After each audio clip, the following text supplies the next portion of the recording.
Salut tout le monde, c'est Sandrea et aujourd'hui nous allons parler de la chute des cheveux. Vu qu'on m'a déjà posé beaucoup de questions sur ce sujet, je me suis dit qu'il était peut-être temps d'enfin faire une vidéo pour vous éclairer un petit peu plus sur ce sujet, pour pouvoir vous donner quelques conseils peut-être pour diminuer votre perte de cheveux, mais aussi pour rassurer la plupart d'entre vous. J'ai arrêté de compter les fois où est-ce qu'on m'a dit « je perds mes cheveux, est-ce que je suis en train de devenir chauve ?» En fait, un être humain en moyenne perd 90 à 100 cheveux par jour. C'est une moyenne, donc certaines personnes perdent moins, certaines personnes perdent plus. Il faut savoir aussi que 40% des femmes, selon une recherche, de plus de 60 ans, donc perdent environ 40% de leur densité capillaire. Pour les femmes de 80 ans, c'est 57% qui voient leur densité capillaire diminuer de 60 à 70%. Mais il est très rare de voir une femme d'un jeune âge perdre ses cheveux complètement. Maintenant, pour pouvoir régler un problème, il faut déjà situer la cause pour pouvoir trouver une solution à celui-ci.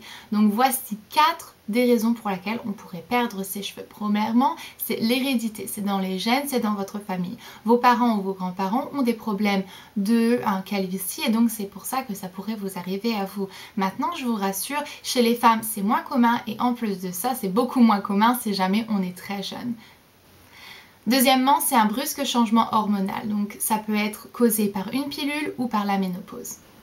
Troisièmement, ça peut être causé par une maladie, dont par exemple le lupus ou le diabète. Et quatrièmement, et celle-ci est la raison la plus fréquente, c'est une mauvaise alimentation ou même une malnutrition, c'est-à-dire donc une carence en fer, en protéines, en vitamines. Lorsqu'on dit malnutrition, ça ne veut pas nécessairement dire qu'on n'est pas en train de s'alimenter, mais ça veut dire qu'on est nourri par des aliments qui n'ont pas les bons nutriments pour que notre corps fonctionne comme il est censé fonctionner. Une question qui m'a beaucoup été posée aussi, c'est est-ce que je pourrais perdre mes cheveux à cause d'un traitement capillaire, style décoloration, coloration permanente, lissage permanent? La réponse est oui. Si jamais vous faites une allergie à un des composants ou même au produit même du traitement capillaire, c'est possible de perdre ses cheveux. Maintenant, quels sont les traitements pour combattre la perte de cheveux? Eh bien, premièrement, il faut situer, comme je l'ai dit, le problème avant de pouvoir trouver une solution. Une fois que vous connaissez votre cause, vous pouvez donc voir pour régler le problème.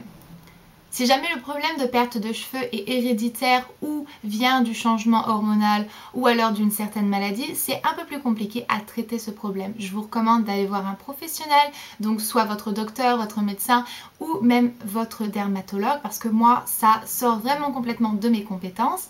Et pour la dernière des raisons, c'est-à-dire donc le manque de fer ou de vitamines ou de protéines, eh bien c'est très simple, il faut tout simplement prendre des compléments alimentaires.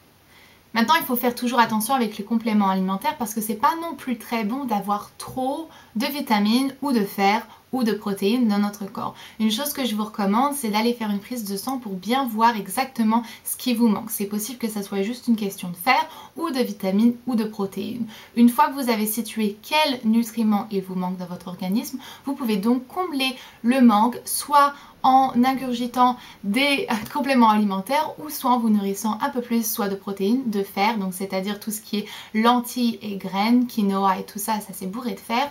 Les épinards, il n'y en a pas autant qu'on croit. Et ensuite, si jamais c'est une question de vitamines, alors recherchez tous les fruits et légumes qui contiennent des vitamines B6 principalement.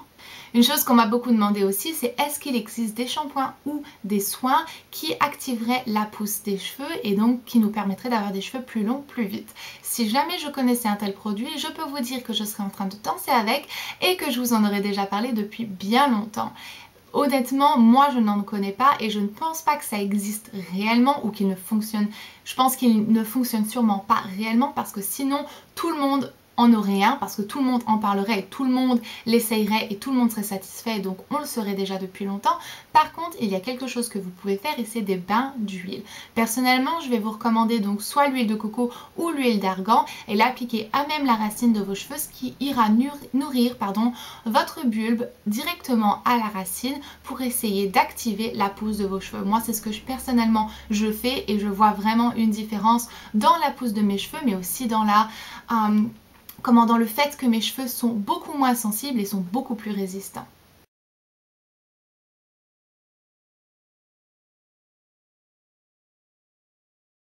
Comme je l'ai dit un peu plus tôt, vous pouvez aussi prendre des compléments alimentaires, style cystine B6, c'est donc la vitamine spéciale pour les ongles et les cheveux, ou si jamais vous voulez, vous pouvez toujours utiliser la levure de bière qui fonctionne très bien, qui ne fait pas grossir mais qui peut faire gonfler le ventre parce que c'est de la levure.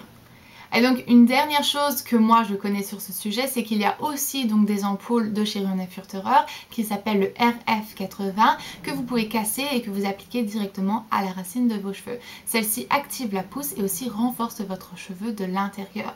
Un conseil que je vais toujours vous donner si jamais vous voulez voir votre perte de cheveux diminuer ou voir vos cheveux pousser plus vite, être plus fort, être plus beau, c'est de toujours traiter le problème de l'intérieur et toujours essayer de traiter donc le bulbe avant la longueur des cheveux. Votre longueur des cheveux de toute manière, elle est déjà morte parce que votre cheveu est composé de cellules mortes, donc il n'y a rien que vous pouvez faire une fois que la fourche est là, il y a juste à la couper, c'est tout. Même le meilleur masque du monde ne fera rien pour ça, c'est de la publicité mensongère. Il faut donc traiter le bulbe et la racine pour pouvoir vraiment renforcer le cheveu dès le commencement et dès qu'il est en train de se fabriquer directement au bulbe. C'est pour ça que je conseille fortement les bains capillaires ou même les vitamines cystine B6. Et donc voilà, j'espère que je vous ai vraiment éclairé sur ce sujet. Si jamais vous voyez que vous perdez beaucoup de cheveux mais que vous n'avez pas de trous dans votre chevelure, ça veut dire que vous n'êtes pas en train de devenir chauve et que vous faites sûrement juste une carence en un nutriment, donc fer, protéines ou vitamines.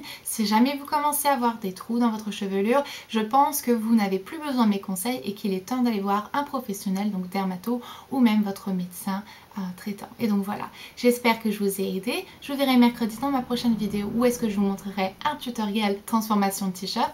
Et donc voilà, jusque là, prenez grand soin de vous-même